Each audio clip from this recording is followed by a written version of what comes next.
Primera de Corintios, capítulo 15. Con la ayuda del Señor vamos a estar viendo los primeros 11 versículos. Cerrábamos la semana pasada con el capítulo 14, como en un contexto extraordinario, donde había una realidad única, singular en la iglesia, con la cantidad de respaldo de Dios que había por medio de prodigios y señales, como Pablo ordenaba a la iglesia.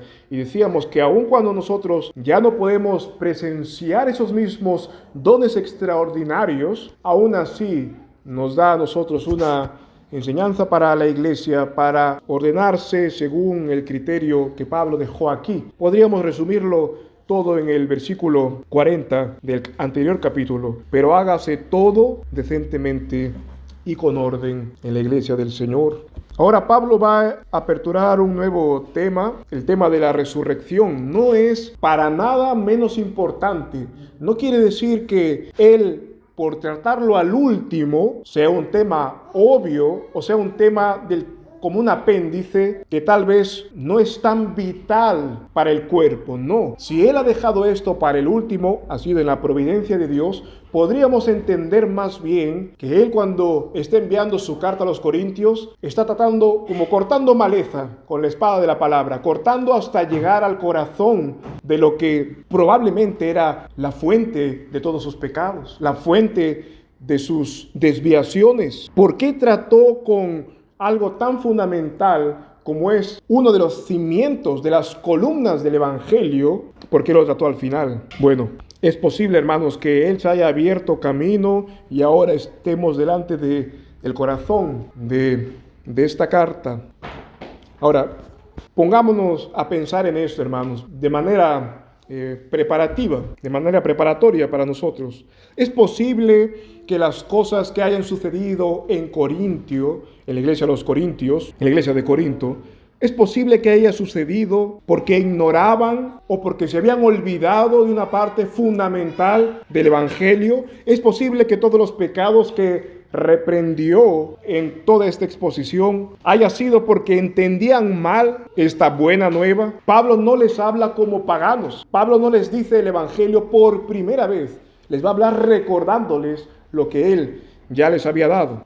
Puede ser, hermanos, que la iglesia a los Corintios haya retrocedido en su santidad, retrocedido en su buen crecimiento por causa de haber olvidado parcialmente o haber tergiversado esto. Se habían infiltrado en la iglesia tal vez un grave error sobre la resurrección. ¿Cuál era uno de estos errores? Bueno, Pablo nos dice en la segunda carta a Timoteo, en el capítulo 1, verso 18, que habían dos hombres que estaban introduciendo cosas raras en la iglesia, según de Timoteo 2:18, que la resurrección ya se había efectuado. Himeneo y Fileto estaban diciendo que ya hemos resucitado.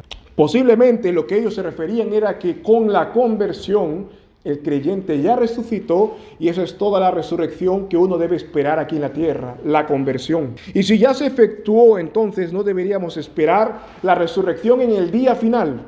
No deberíamos esperar eso ya. O tal vez, como los saduceos decían, negaban simplemente la resurrección. Todo lo que hay de importante está en esta vida, está en esta tierra. No hay tal cosa como un más allá. Sea cual fuere el error, lo cierto es que estaba arrastrando todo tipo de consecuencias lógicas. Es decir, hermanos, por ejemplo, si ellos dejaban de ser conscientes de que el día de mañana resucitarían, entonces todo lo que viviremos, todo lo que disfrutaremos en nuestra existencia, todo lo que nos queda, está limitado a esta vida. Si no hay resurrección, si no va a haber vida o muerte en el más allá, recompensa eterna, castigo eterno, entonces tiene sentido lo que Pablo dijo más adelante en este capítulo: comamos y bebamos, que mañana moriremos, que mañana seremos, como hoy dicen algunos, aniquilados, ya no va a haber más. Tiene sentido, es lógico, es consecuente. Si no nos espera nada más allá de nuestro tiempo aquí en la tierra, entonces comamos y bebamos, mañana moriremos. Hay frases incluso que en nuestro tiempo se hacen con respecto a eso, de vivir todo hoy. Ahora, gracias a Dios, sabemos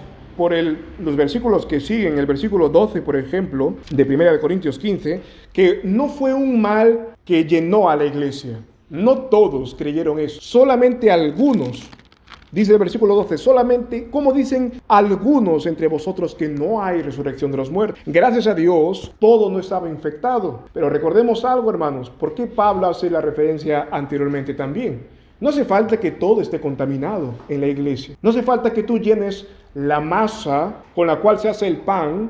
No sé, que toda la masa esté abundando en levadura. Solamente hace falta un poco de levadura y se leudará, se levantará toda la masa.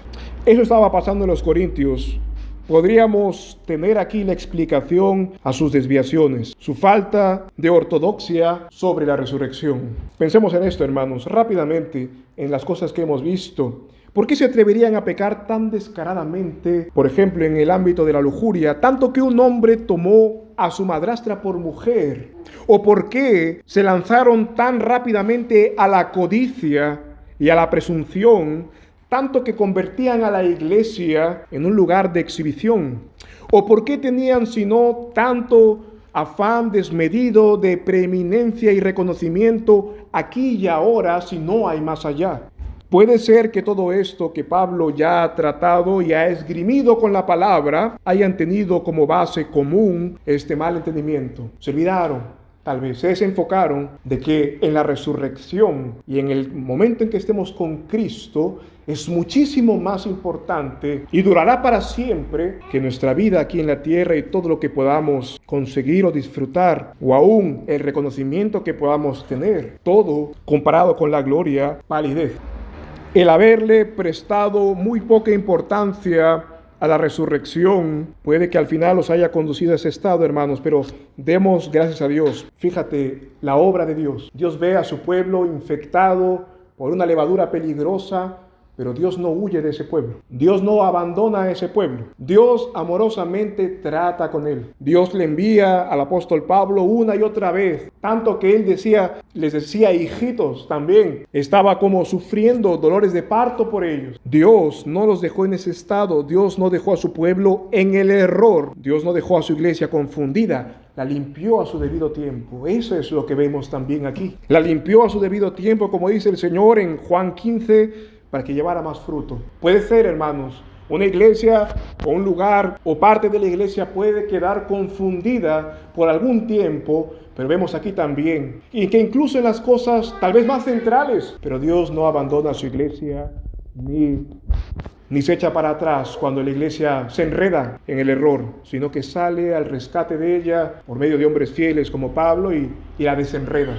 Y la saca otra vez y la limpia y da fruto. Así también puede hacer con nosotros hoy, hermanos. Por eso que al acercarnos a este texto, viendo lo que Dios hizo con ellos, puede hacer Dios también con nosotros en cualquier cosa en la cual incluso nosotros, por prestar atención a algo que tal vez no se fundamenta en la verdad, puede que tengamos alguna desviación, puede que tengamos y vivir tal vez por un tiempo, incluso en algún tipo de pecado o en alguna doctrina que fortalece ese pecado, un mal entendimiento. Pero Dios entra en su viña porque Él es el labrador, dice el Señor Jesús. La perseverancia de Pablo al tratar con una iglesia que tal vez tenía un problema fundamental es la perseverancia que tiene Dios con nosotros. No se va a rendir.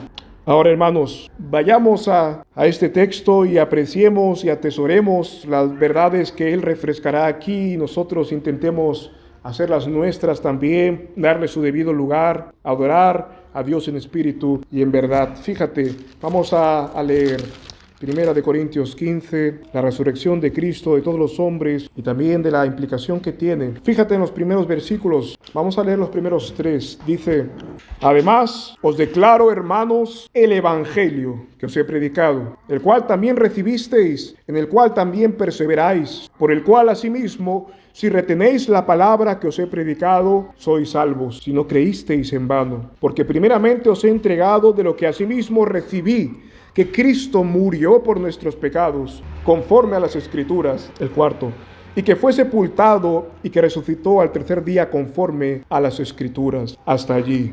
Lo primero que Pablo hace es decirles ciertas verdades sobre el Evangelio, cómo fue tratado o cómo debía ser tratado el Evangelio en sí mismo. Fíjate lo que dice aquí: el Evangelio fue predicado, fue recibido, fue perseverado, se persevera en él, y también se retiene o se debe retener. Prestemos atención a las palabras que utiliza aquí sobre el Evangelio, porque así nosotros como creyentes, como hombres que dicen creer en Cristo, así deben tratar a su Evangelio.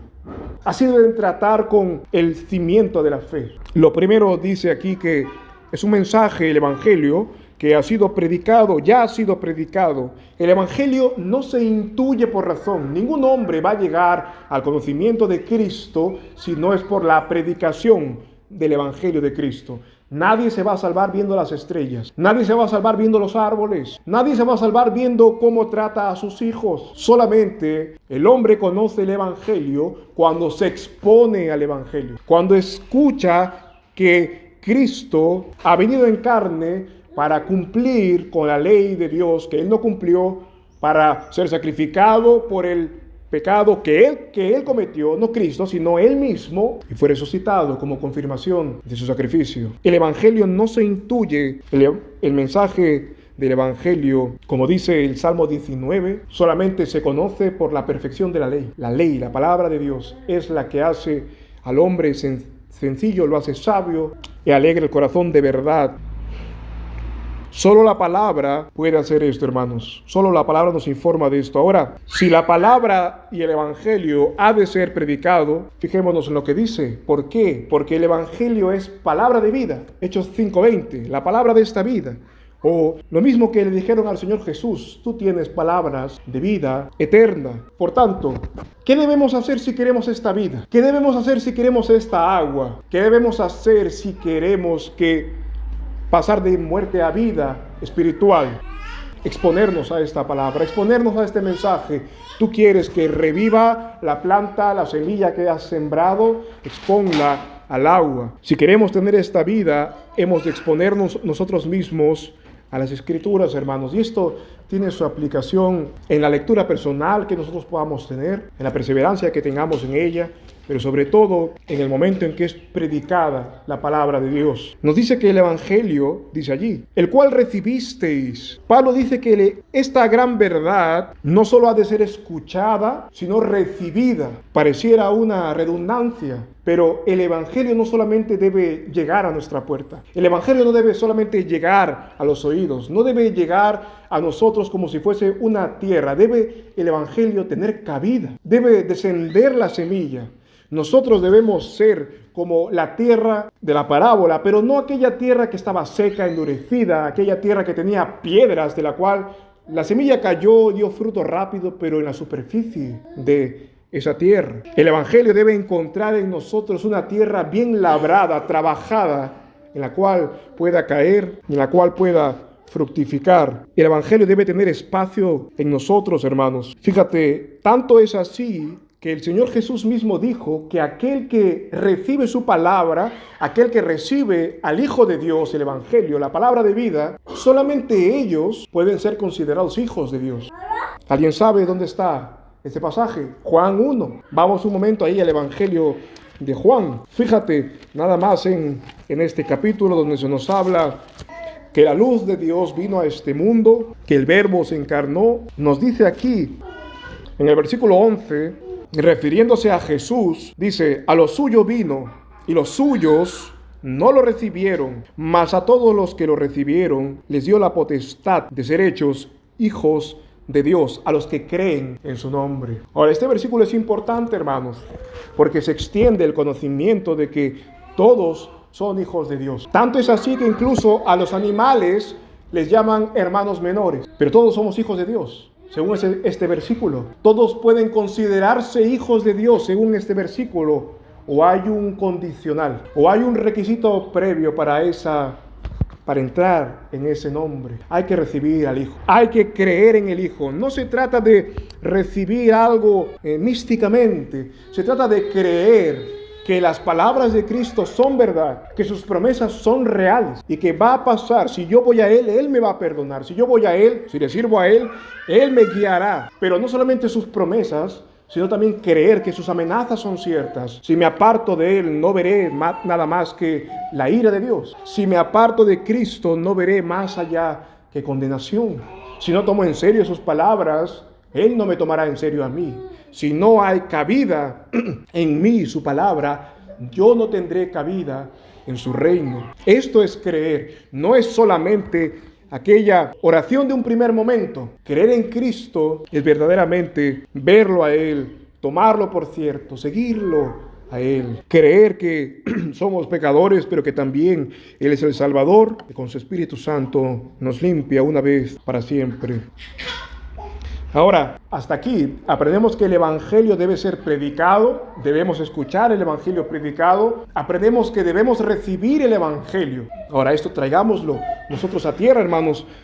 ¿De qué nos aprovecharía el Evangelio si lo escuchamos todos los días, todas las semanas, todos los años y nunca nos rendimos a Él? Y nunca le damos cabida. Si nunca ese mensaje desciende y nos sacude por dentro, sacude los cimientos de lo que somos y nos hace clamar a Él. Si nunca el Evangelio nos ha hecho clamar a Él, podemos hoy hacerlo. Señor, no quiero no recibirte, no quiero dejar fuera a tu Hijo Jesucristo. Quiero recibir sus palabras, quiero seguirle a Él, quiero tener la vida en Cristo. Si, como decía el apóstol Pablo en Hebreos, hoy, en tanto se dice hoy, hagámoslo. Si hoy escuchamos su voz, no endurezcamos nuestros corazones. Dice también, 1 Corintios 15, que el Evangelio, además de recibirlo, hay que perseverar en él, en el cual también perseveráis, nos dice el apóstol Pablo allí.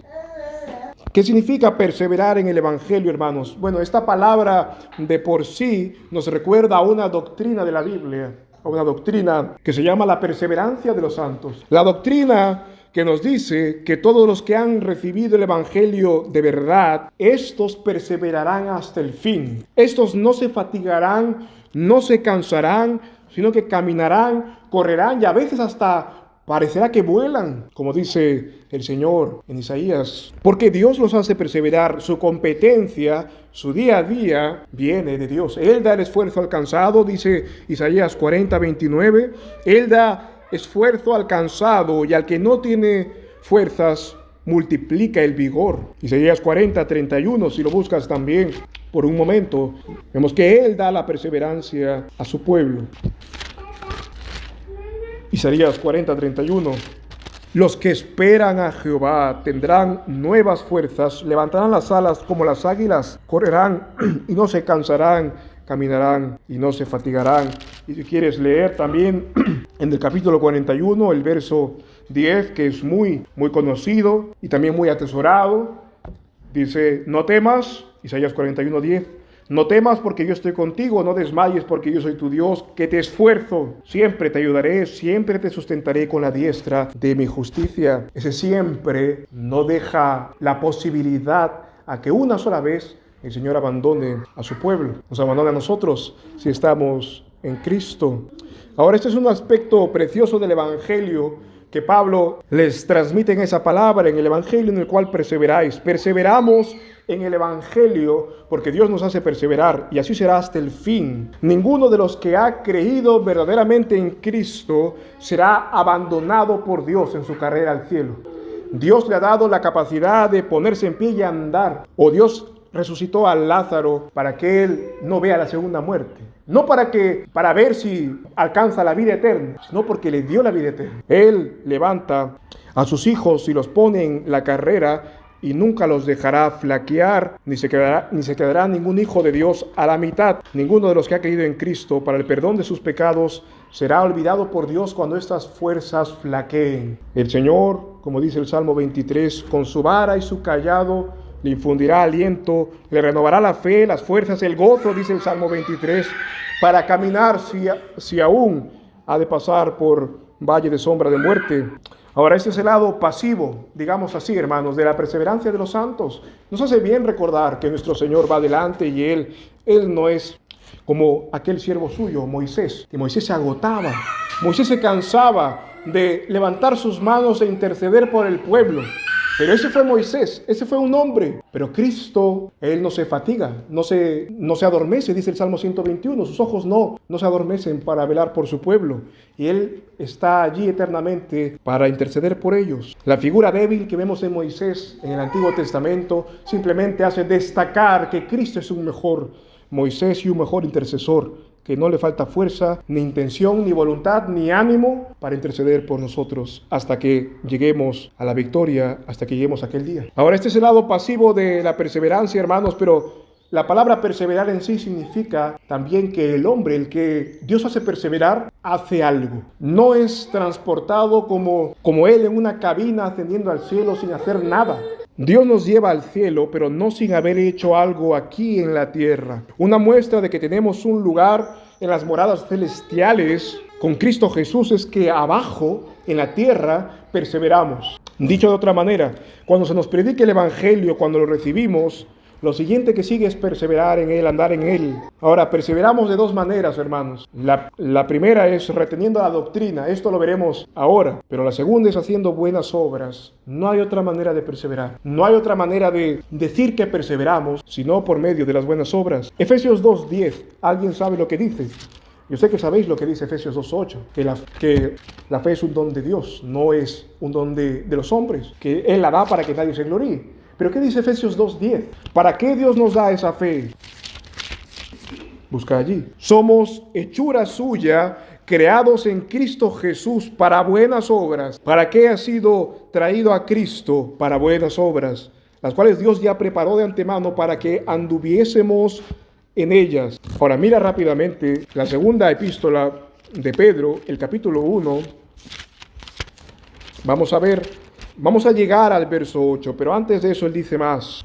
En el versículo 5, segunda de Pedro 1, verso 5 en adelante, dice: vosotros también, poniendo toda diligencia por esto mismo, añadid a vuestra fe virtud, y a la virtud conocimiento, y al conocimiento templanza, y a la templanza paciencia, y a la paciencia piedad, y a la piedad afecto fraternal, y al afecto fraternal amor. Y mira lo que dice el 8, porque si en vosotros están estas cosas y abundan, no os dejarán estar ociosos ni sin fruto en el conocimiento de nuestro Señor Jesucristo. ¿Qué cosas? Dice Pedro, las que ha dicho antes: virtud, conocimiento, templanza, paciencia. Pero en otras palabras, lo que Pedro está diciendo es que no debe faltar en nosotros la esencia de la ley de Dios. Aquí vemos los mandamientos de Dios, los 10 mandamientos en los cuales debemos abundar, hermanos. No son 10 solamente para saber que son 10. Dios los ha resumido magistralmente para que los veamos y sepamos de manera práctica cómo amarlo, cómo dar fruto. ¿Cómo puedes dar fruto para Dios? Mira los 10 mandamientos e intenta, por medio de Cristo, caminar en ellos. Las buenas obras para con Dios, ¿cuáles son? Amarlo a Él, dejar los otros dioses, no solamente dejar las imágenes, las estatuas, dejar también todo aquello que se pueda apoderar de ti de tal manera que no existe más ley que aquello que te domina, el vientre, por decir todas las cosas, la lujuria o incluso la avaricia, la cual dice también que es idolatría. ¿Cómo podemos obrar bien para con Dios? ¿Cómo podemos mostrarle que queremos amarlo y de verdad estamos vivos, que nos presentamos vivos entre los muertos? Segundo mandamiento, conocerlo y adorarlo como dice su palabra, y desechar lo que prohíbe. El tercer mandamiento, el no tomar el nombre de Dios en vano. ¿Cómo podemos amar a Dios? Tomando con seriedad las cosas de Dios. Ninguno de nosotros, si no toma con seriedad las cosas de Dios, no puede estar guardando y amando a Dios con este mandato. Es una vía que Dios le dice: ámame así. Toma en serio las cosas de Dios, la palabra de Dios. El cuarto mandamiento: ¿cómo amamos a Dios? Guardando este día, el día del Señor, tomándolo en serio, sabiendo que Él tiene propiedad sobre este día y Él ha decidido que en este día Él se reúne con su pueblo para atender a su pueblo, para que su pueblo le sirva a Él.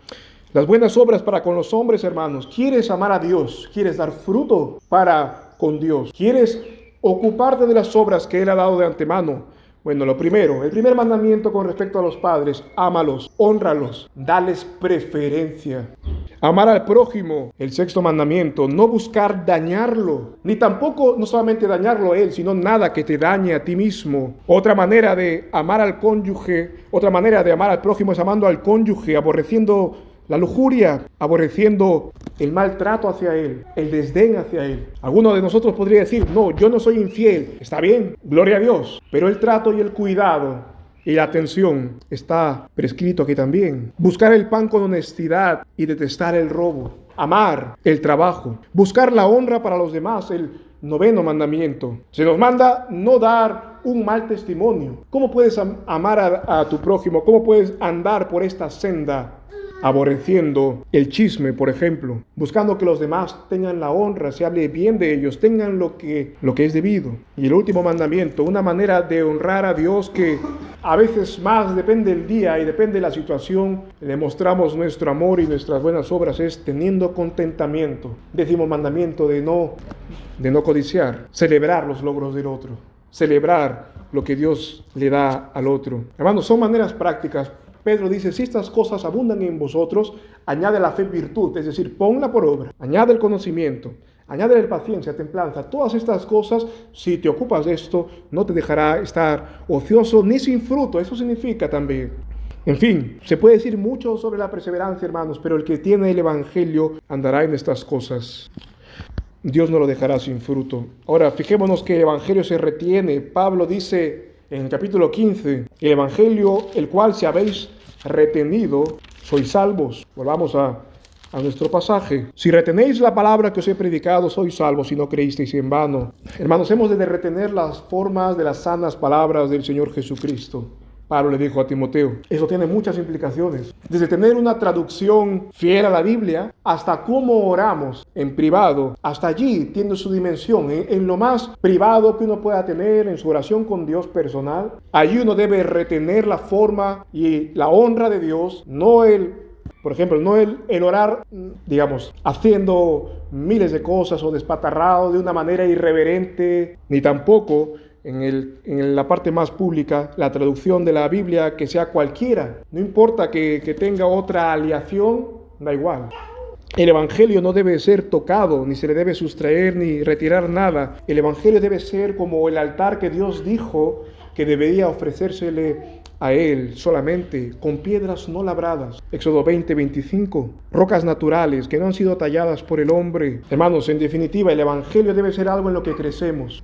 No se nos llama a ser doctores de la ley, pero sí se nos llama a conocer a nuestro Padre al punto del que seamos obedientes. Con nuestra motivación en conocer más del Evangelio y en profundizar más en el Evangelio, no debe ser para ser doctores. Si alguno Dios permite, gloria a Dios, pero no perseguimos todos o no lo hacemos con esa motivación, el conocer el Evangelio, porque puede ser que algún pensamiento vano esté en nuestra mente. Bueno, como yo no seré doctor de la ley, entonces soy llamado a conocer muy poco del Evangelio. No ha sido llamado a ser doctor tal vez, pero sí ha sido llamado a conocer el Evangelio de tu Padre Celestial, conocerlo a Él para saber lo que le agrada a Él, lo que le gusta, para ver lo que puedes esperar de Él, lo que debes esperar de Él y darle a Él. Todo lo que está en su palabra debe ser para nosotros como oro, hermanos. Tal vez algunos de vosotros tengan, no lo sé, pero ¿cómo se posee el oro? El oro se guarda en un lugar seguro, en las viviendas, se tiene y no se expone, se queda allí. Y cuando queremos utilizar ese oro, intentamos que quien lo está tallando no pierda nada, hermano, ni un solo gramo de ese oro preciado. La Biblia es, dice el salmista, más preciosa que este oro. Guardarlo celosamente para que nada sea alterado. Así debemos tratar con las verdades del Evangelio. Una manera de hacerlo es evitando las conversaciones vanas. Dice, según de Timoteo 2:16, evita profanas y vanas palabrerías que conducirán más y más a la impiedad. En otras palabras, no nos hace bien husmear en la palabra de Dios con malicia, con insana curiosidad. No nos hace bien. Una cosa es hablar de la providencia de Dios y otra cosa es hablar del sexo de los ángeles. Una cosa es hablar de algo cierto en la palabra de Dios y otra cosa es hablar de cuál fue el nombre de la suegra de Pedro. Una cosa es interesarse por la palabra de Dios y otra cosa es utilizar la palabra de Dios como mero libro de curiosidades. Tengamos cuidado, hermanos, de el uso de la palabra de Dios. Ahora, podemos nosotros ver nuestro tratamiento con la palabra de Dios, hermanos. Si Pablo pasa por aquí, nosotros también hacemos bien en preguntarnos cómo estamos tratando el Evangelio. Lo hemos recibido de verdad, lo cuidamos, perseveramos en él, en conocerle a él, retenemos la verdad. Sería bueno que nos lo planteásemos. No cuidar así del Evangelio nos expone a este tipo de error, nos expone a que haya un peligro. Ahora fíjate, Cristo murió y resucitó conforme a las Escrituras, nos dice aquí. Ahora, nosotros estamos acostumbrados a saber que la muerte de Cristo fue predicha, fue profetizada. Pero Pablo aquí introduce que además de que Cristo, al morir en la cruz, eso no fue un evento fortuito que pasó de repente por casualidad, sino que también nos dice la Biblia que la resurrección de Cristo fue profetizada, fue anunciada de antemano. Y en esto se va a centrar ya en todo su capítulo. El Evangelio está centrado en lo que Cristo hizo, murió y resucitó. El justo por los injustos. Ahora, veamos un poco, hermanos, aquellos pasajes. ¿Conoces algún pasaje o algún tipo en la Biblia que nos habla de la resurrección de Cristo? Yo sé que algunos de vosotros estáis ejercitados en la muerte. ¿Recuerdas algún pasaje que hable de la muerte de Cristo de antemano? Algunos de ellos los hemos cantado, el Salmo 22. Dios mío, ¿por qué me has desamparado? Estoy con las fieras que están a mi alrededor. Pero ese mismo Salmo nos habla también de la resurrección de Cristo. Nos dice allí, mira, fíjate, vamos a pasar solamente por algunos pasajes que nos hablan de estas dos cosas. En el Salmo 22 nos dice en el verso 22, anunciaré tu nombre a mis hermanos en medio de la congregación, te alabaré. Y dice que el Señor será loado, el Señor saldrá y reunirá y congregará a los suyos. El Salmo 22 nos habla tanto de la muerte como de la resurrección. Tal vez podamos verlo nosotros de manera más clara en Isaías 53 también. Vamos rápidamente allí. Isaías 53. Mira lo que dice el verso 5. Mas él herido fue por nuestras rebeliones, molido por nuestros pecados. El castigo de nuestra paz fue sobre él, y por su llaga fuimos nosotros curados. Fíjate en el 9. Y dispuso con los impíos su sepultura, mas con los ricos fue en su muerte, aunque nunca hizo maldad, ni hubo engaño en su boca. Ahora Hebreos también nos habla de esta verdad, que Cristo fue anunciado por todos los sacrificios del sistema levítico. En Hebreos 9, el versículo 13, solamente leeremos esos.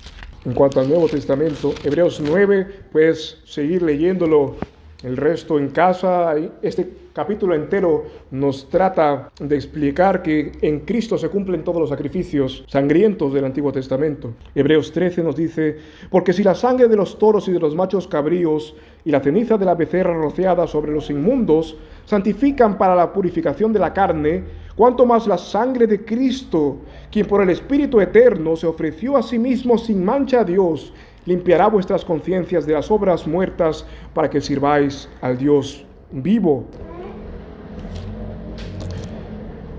Cuánto más la sangre de Cristo no nos limpiará y nos hará servir a nuestro Dios.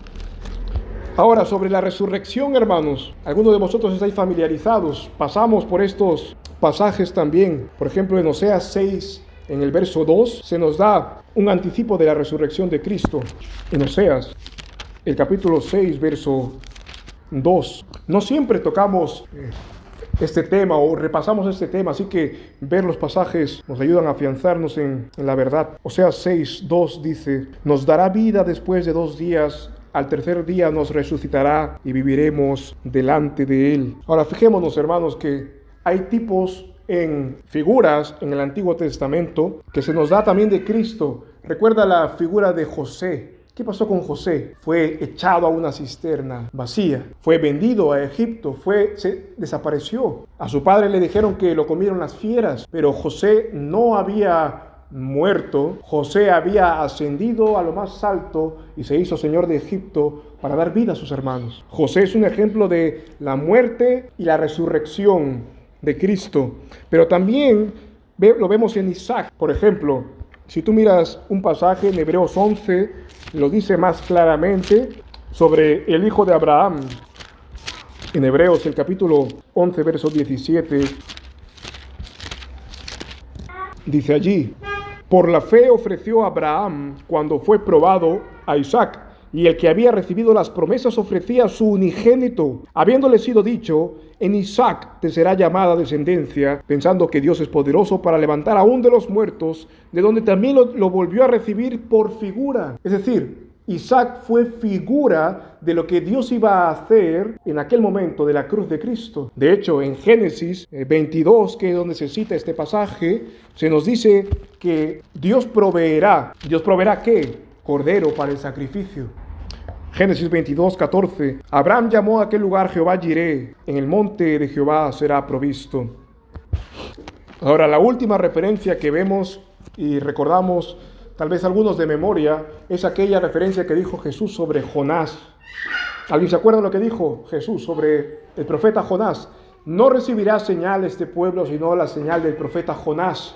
¿Y qué pasó con Jonás? Jonás fue arrojado al mar para que se calme la furia que lo perseguía, y cuando fue arrojado, se lo comió un gran pez. Y ese pez lo mantuvo dentro de su vientre hasta el tercer día. Y Jesús lo dice a sí mismo en Mateo 12, versos 39 y 40. Él estuvo en el vientre del gran pez, y dice ahí el Señor: así estará el Hijo del Hombre en el corazón de la tierra 3 días y 3 noches. Algunos dicen por eso que Jonás resucitó, murió cuando fue tragado por el pez y resucitó al tercer día. El objetivo no es tanto si Jonás murió o no en el vientre del gran pez. El objetivo es ver que se profetizó la muerte y resurrección de Cristo.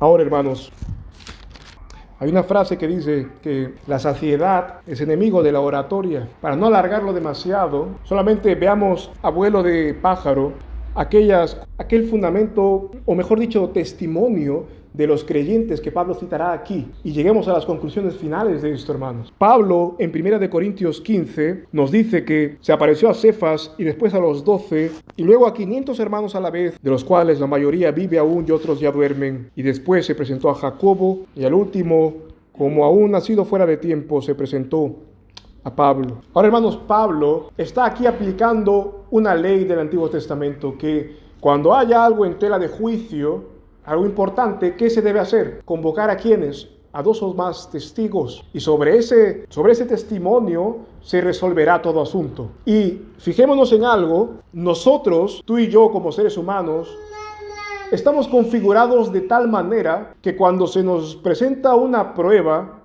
cuando se nos da por medio de hombres acreditados, sin tacha, digamos, o con capacidad de juzgar, somos convencidos a tal punto que por nuestra palabra, por nuestra afirmación, se puede dar la muerte a otro hombre. Es decir, cuando se le llama a atestiguar a uno si vio o no tal cosa y es signo de muerte, y nos presenta pruebas de tal manera que decimos es verdad, nosotros no solamente nos convencemos de que lo que dice es verdad, sino de que si es verdad debe morir, la consecuencia lógica de eso. Pablo lo que hace aquí es afianzar la mente de los corintios y decirle: mira cuántos se han aparecido a Cefas, a los 12, a más de 500 hermanos. Vamos a tratar más de eso en las siguientes semanas, hermanos, pero fijémonos en algo.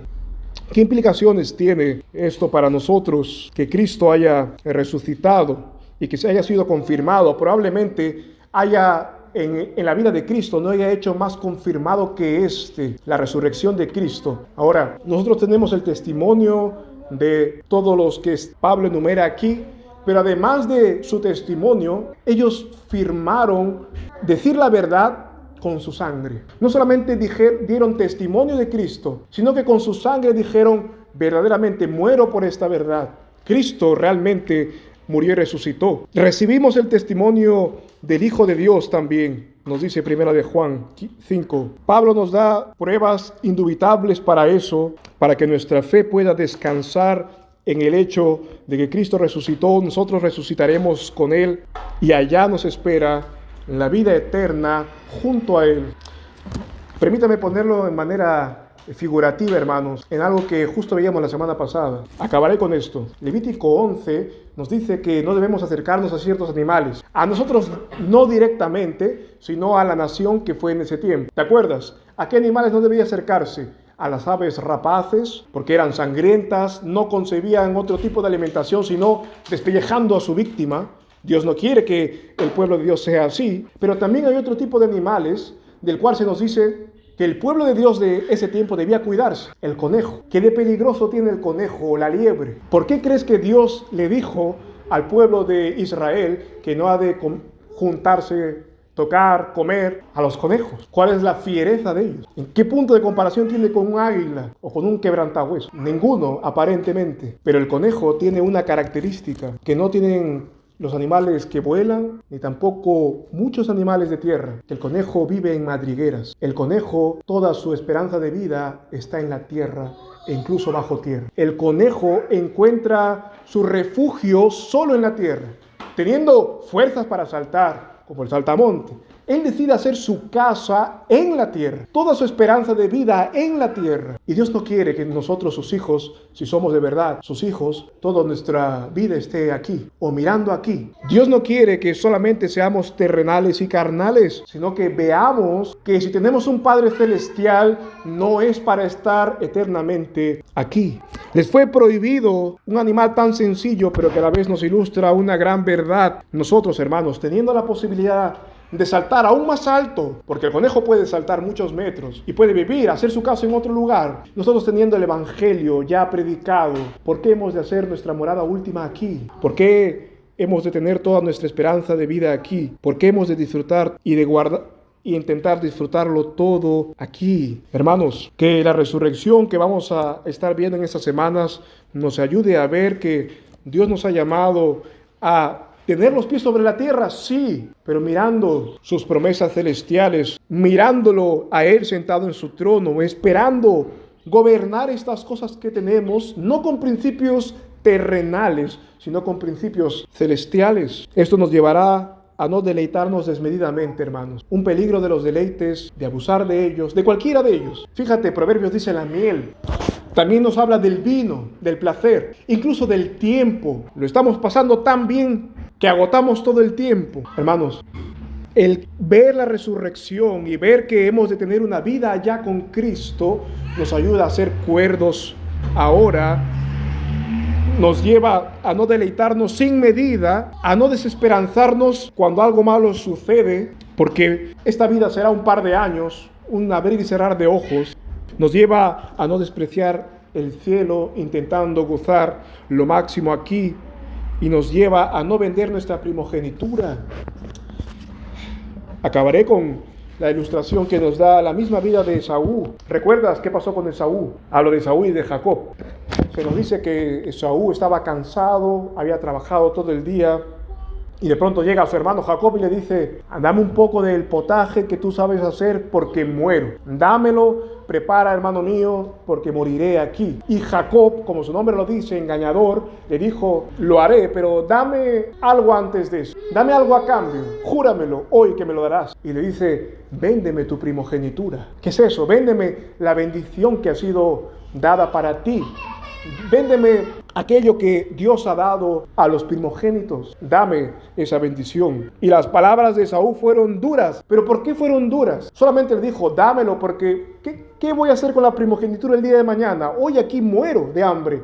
Dámelo, no importa dónde hay que firmar. Te dejo mi primogenitura si tú me das la comida que necesita hoy, ahora, mi alma, mi vientre, mi cuerpo. ¿Por qué fue violenta las palabras de Esaú? Porque despreció el don de Dios, despreció el privilegio que Dios le había dado. Hermanos, que ninguno de nosotros sea como Esaú, que ofreciéndose la primogenitura, digamos, la bendición del primogénito, que es Cristo, nosotros la desechemos por cualquier cosa, urgencia terrenal, por cualquier cosa que nos haga sentir insatisfechos o tal vez miserables, o de cualquier otra manera en cómo nos puede hacer esta tierra y sus miserias sentir. No vendamos la primogenitura, no vendamos a Cristo por nada. No cambiemos a Cristo por nada, hermano. Que el Señor nos permita el saber que esta vida es muy corta en comparación con la gloria eterna que hemos de tener con Él. Y de que este cuerpo, que si bien entrará ya de otra manera, Dios nos ha mandado a que lo pongamos a su servicio. Vamos a orar a este Dios nuestro. Señor, guárdanos, Padre, siempre en tu palabra. Permítenos el poder estar delante de ti. No queremos ser solamente terrenales. No queremos que nuestro vientre nos guíe, que el placer sea nuestra brújula, que la satisfacción, el sentirnos bien, sea lo que nos dirige. Incluso, Señor, aquellos temores legítimos que uno puede tener en el afán de sostener el hogar, de la salud del hogar y de cualquier otra cosa, Señor, que en esta tierra nos puede preocupar. Permítenos, oh Dios, saber que la resurrección de tu Hijo Jesucristo nos comunica mucho más para nuestra vida, Señor. Que saber que Él resucitó no solamente es la confirmación de que tú aceptaste su sacrificio por nosotros, sino que tiene las implicaciones también para nosotros hoy, de vivir para Él, de vivir como hombres celestiales en la tierra, de vivir poniendo todas las cosas ordenándolas con tu consejo eterno. Tomar nuestra vida no a la ligera y no ciertamente sin ti, Señor, como los animales hacen que no consultan tu consejo, sino ayúdanos, oh Padre, a tomar tu palabra y tomar esta bendición que es Cristo, esta bendición que es su Evangelio y todo lo que hay con él, como de mucho valor, incluso más valorado que el oro. Padre Santo, ayúdanos a ser hombres espirituales. Ayúdanos a anhelar aquel momento donde nos reuniremos contigo, a desgastarnos aquí para entrar allá, a disfrutar verdaderamente de tu presencia y de todo lo que tú tienes para tus escogidos. Señor, fija nuestros ojos en Cristo, no solamente en el Cristo crucificado, sino en el Cristo resucitado, el cual nos ha prometido un nuevo cuerpo, el cual nos ha prometido mejores promesas que las que este mundo ofrece. En tu nombre oramos. Amén.